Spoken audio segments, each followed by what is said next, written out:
ব্যাংকের তহবিল প্রতারণায় দায়ী হবেন এমডি চেয়ারম্যানরাও, অধ্যাদেশ জারি, বাস্তবায়নে রাজনৈতিক সদিচ্ছার তাগিদ।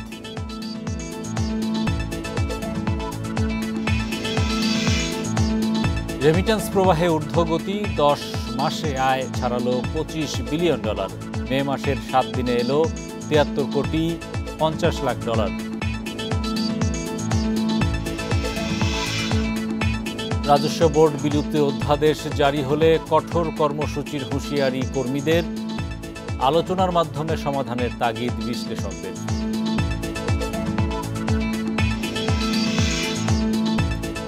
চট্টগ্রাম থেকে ঢাকায় পাইপলাইনে তেল পরিবহন শুরু আগামী মাসে, বন্ধ হবে চুরি অপচয়, বাঁচবে সময়।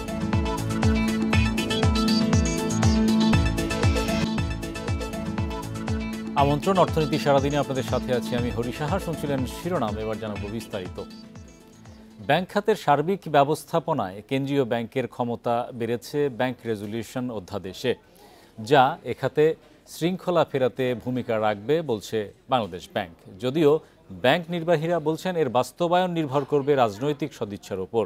অন্যদিকে অধ্যাদেশের বিভিন্ন বিষয় এখনও অস্পষ্ট জানিয়ে ব্যাংক মালিকরা বলছেন আলোচনা ছাড়াই চাপানো হয়েছে এমন নীতিমালা। সাময়িক সময়ের জন্য কোনো দুর্বল ব্যাংক সরকার এবং বাংলাদেশ ব্যাংকের মালিকানায় নেওয়া যাবে।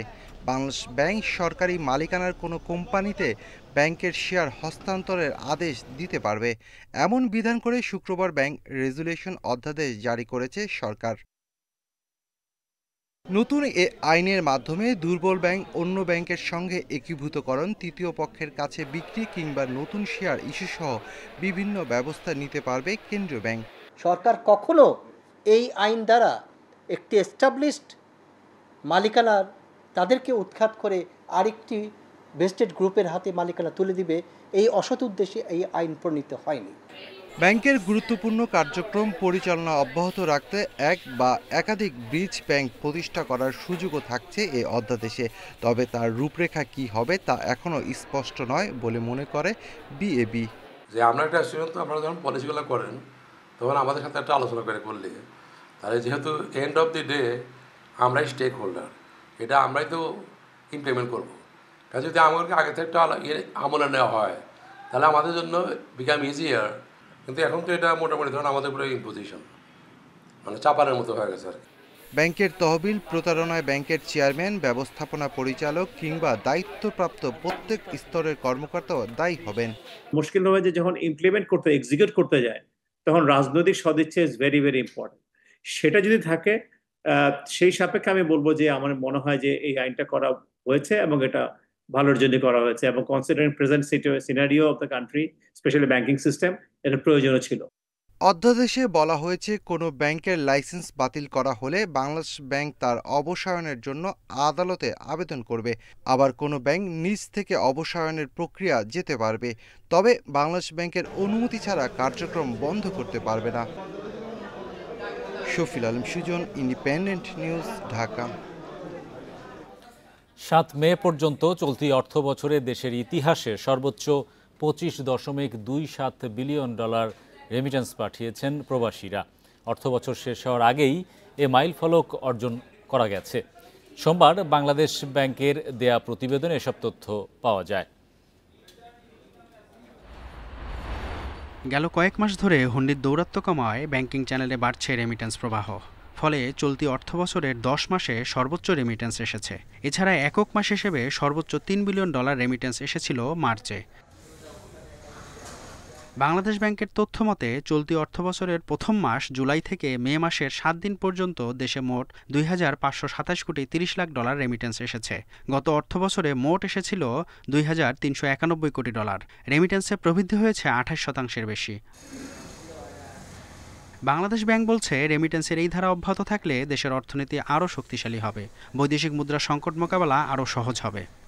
আমরা দেখেছি 10-15 বছর ধরে বিদেশে আছে এবং বলেছে কখনো আজ পর্যন্ত আমি ব্যাংকিং চ্যানেলে টাকা পাঠাইনি, এবারই প্রথম পাঠালাম। এই যে একটা পজিটিভ চেঞ্জ মানুষের মধ্যে আসাটা, এই চেঞ্জের ধারা যদি অব্যাহত রাখতে পারি তবে অবশ্যই রেমিটেন্সই আমাদের আসলে প্রধান বৈদেশিক মুদ্রার প্রধান উপকরণ হয়ে দাঁড়াবে আর কি। এদিকে মে মাসের প্রথম 7 দিনে দেশের ব্যাংকিং চ্যানেলে 73 কোটি 50 লাখ ডলার রেমিটেন্স এসেছে, যা গত বছরের একই সময়ের তুলনায় 22.3% বেশি।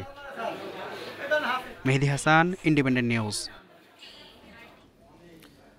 জাতীয় রাজস্ব বোর্ড বিলুপ্ত করে রাজস্ব নীতি ও ব্যবস্থাপনা আলাদা করে অধ্যাদেশ জারি হলে বৃহত্তর কর্মসূচির হুঁশিয়ারি দিয়েছেন প্রতিষ্ঠানটির কর্মীরা। সোমবার রাজস্ব ভবনে বিভিন্ন বিভাগের কর্মীরা জড়ো হয়ে এনবিআর প্রশাসন ক্যাডার থেকে নিয়োগের খবরে ক্ষোভ জানান। বিশ্লেষকরা বলছেন, আলোচনার মাধ্যমে এখনও বিষয়টির সমাধানের সুযোগ রয়েছে। সংস্কারের অংশ হিসেবে অন্তর্বর্তী সরকার জাতীয় রাজস্ব বোর্ড এনবিআরকে 2 ভাগ করার উদ্যোগ নেয়। সম্প্রতি রাজস্ব নীতি ও ব্যবস্থাপনা অধ্যাদেশের খসড়া অনুমোদন দিয়েছে উপদেষ্টা পরিষদ।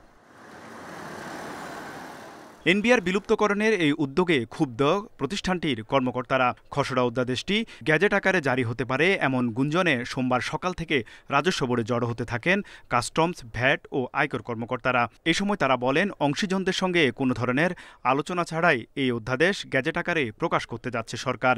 এ অবস্থায় বৃহৎ কর্মসূচি দেওয়ার ইঙ্গিতও দেন তারা।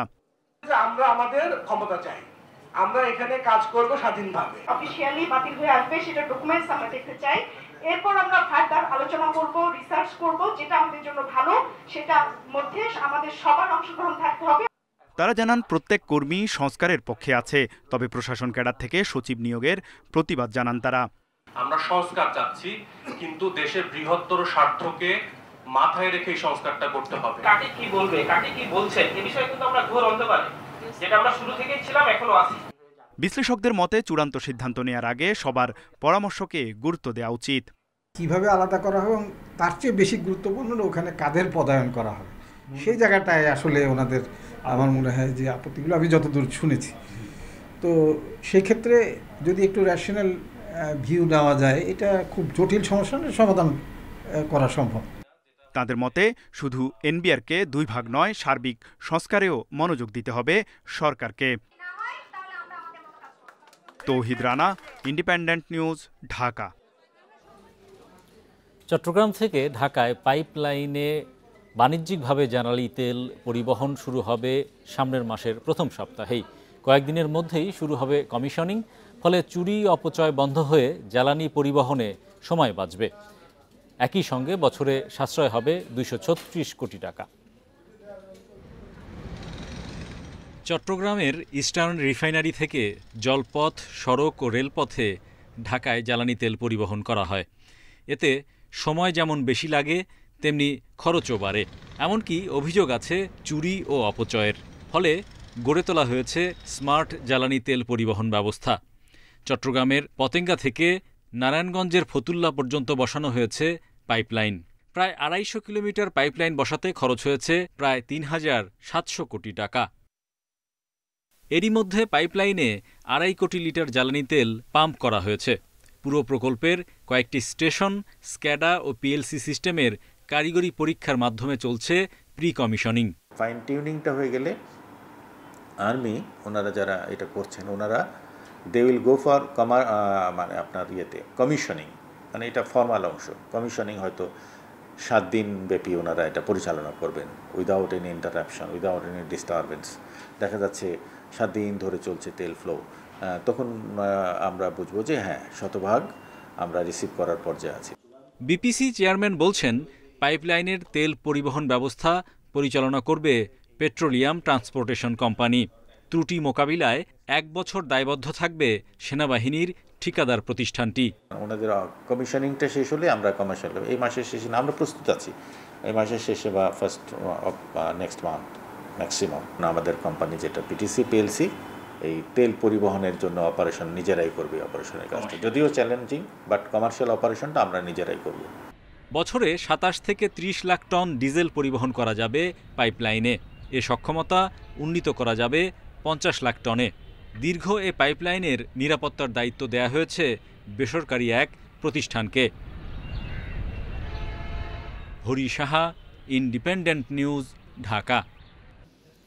রাজধানীতে শুরু হয়েছে 12 দিনের আন্তর্জাতিক বাণিজ্য মেলা। সোমবার বাংলাদেশ চীন মৈত্রী সম্মেলন কেন্দ্রে এক অনুষ্ঠানে এর উদ্বোধন ঘোষণা করা হয়। উদ্বোধনী অনুষ্ঠানে প্রধান অতিথি হিসেবে উপস্থিত ছিলেন সড়ক পরিবহন ও সেতু মন্ত্রণালয়ের সচিব মোহাম্মদ আব্দুর রউফ। এ সময় বক্তারা বলেন, দেশীয় পণ্যকে বিশ্বের কাছে তুলে ধরতে এ ধরনের মেলা গুরুত্বপূর্ণ ভূমিকা রাখবে। মেলায় দেশি বিদেশি নিজেদের তৈরি নানা পণ্যের পসরা সাজিয়েছেন উদ্যোক্তারা।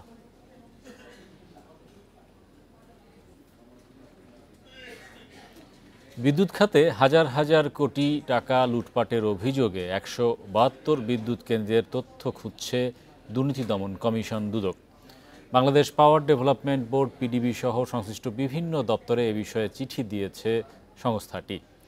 পিডিবির চেয়ারম্যানের কাছে পাঠানো চিঠিতে সাবেক বিদ্যুৎ ও জ্বালানি প্রতিমন্ত্রী নসরুল হামিদ বিপুর ঘুষ গ্রহণ, স্বজনপ্রীতির মাধ্যমে প্রকল্প পাশ করানো, সরকারি জমি দখল ও ভুয়া প্রকল্প দেখিয়ে অর্থ আত্মসাতের অনুসন্ধানের অংশ হিসেবে এসব নথি তলব করা হয়েছে। অভিযোগে বলা হয়, আওয়ামী লীগ সরকারের ১৫ বছরে বিদ্যুতের ক্যাপাসিটি চার্জের নামে চলেছে লুটপাট।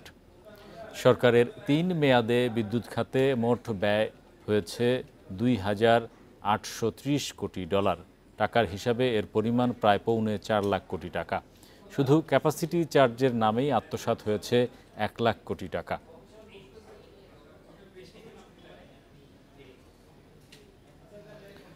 ভবিষ্যতে নতুন কোনো কর অব্যাহতি সর্বোচ্চ ৫ বছরের জন্য সীমাবদ্ধ রাখার প্রস্তাব করেছে জাতীয় রাজস্ব বোর্ড এনবিআর।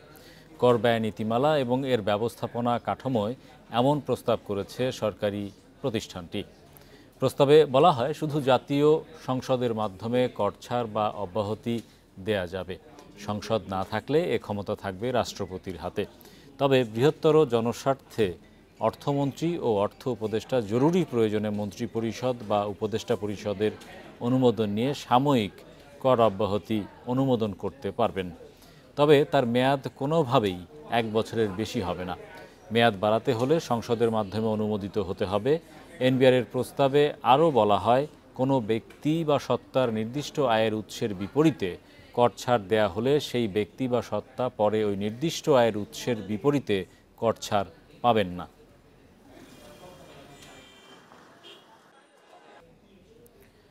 পবিত্র ঈদুল আজহা উপলক্ষে ট্রেনের অগ্রিম টিকিট বিক্রি শুরু হবে ২১ মে। প্রথম দিন দেয়া হবে ৩১ মের টিকিট। আগাম টিকিট বিক্রি করা হবে ৬ জুন পর্যন্ত। দুপুরে বিদ্যুৎ ভবনে ঈদযাত্রা নিয়ে আন্তঃমন্ত্রণালয় সভা শেষে এসব কথা জানান রেলপথ উপদেষ্টা ফাউজুল কবির খান। উপদেষ্টা জানান, ২১ মে থেকে প্রতিদিন পশ্চিমাঞ্চলের ট্রেনের টিকিট বিক্রি শুরু হবে সকাল ৮টা থেকে, আর পূর্বাঞ্চলের টিকিট পাওয়া যাবে দুপুর ২টা থেকে। ঈদ উপলক্ষে চলবে ৫ জোড়া বিশেষ ট্রেন। ২ ও ৩ জুন চলবে কোরবানির পশু বহনকারী ৩টি ট্রেন। এবারও ঈদযাত্রার শতভাগ টিকিট অনলাইনে বিক্রি হবে। একজন ব্যক্তি একবার সর্বোচ্চ 4টি টিকিট কাটতে পারবেন। অগ্রিম টিকিট ফেরত নেওয়া হবে না। ট্রেন চলাচলের দিন আসনের অতিরিক্ত 25% দাঁড়িয়ে ভ্রমণের জন্য টিকিট বিক্রি করা হবে। এসব টিকিট অনলাইনে নয়, স্টেশনের কাউন্টার থেকে কাটতে হবে।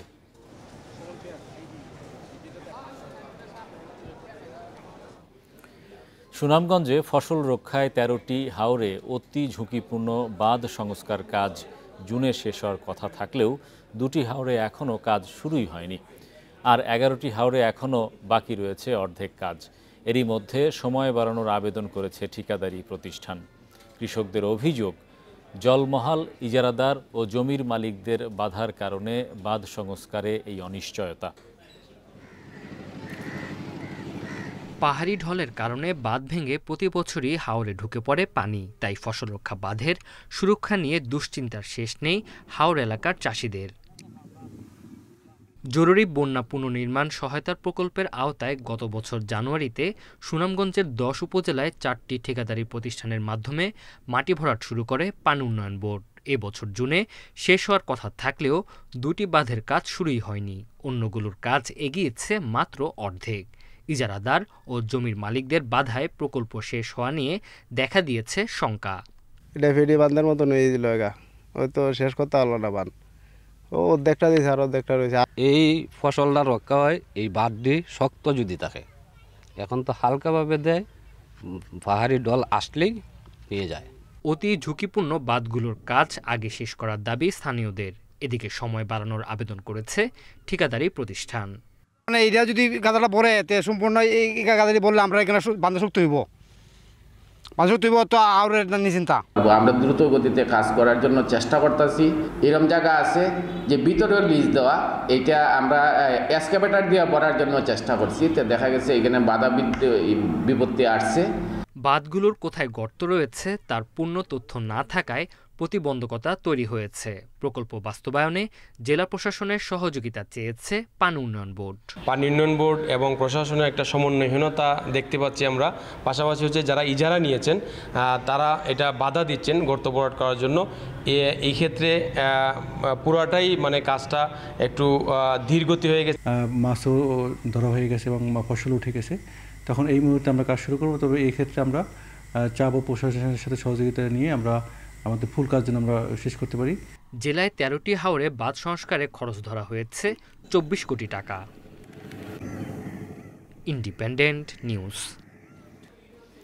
এবারে জানাবো বিশ্বের প্রধান মুদ্রার সাথে টাকার আজকের বিনিময় হার অপরিবর্তিত। যুক্তরাষ্ট্রের ডলারের দর বিনিময় হয়েছে 122 টাকায়, যুক্তরাজ্যের পাউন্ডের দর কমেছে, বিনিময় হয়েছে 167 টাকা 2 পয়সায়, কমেছে ইউরোর দর, বিনিময় হয়েছে 141 টাকা 15 পয়সায়, ভারতীয় রুপির দর অপরিবর্তিত, বিনিময় হয়েছে 1 টাকা 44 পয়সায়, সৌদি রিয়ালের দরও অপরিবর্তিত, বিনিময় হয়েছে 32 টাকা 68 পয়সায়। এই ছিল আজকের অর্থনীতি সারাদিনে। আমন্ত্রণ আমাদের পরের আয়োজনে।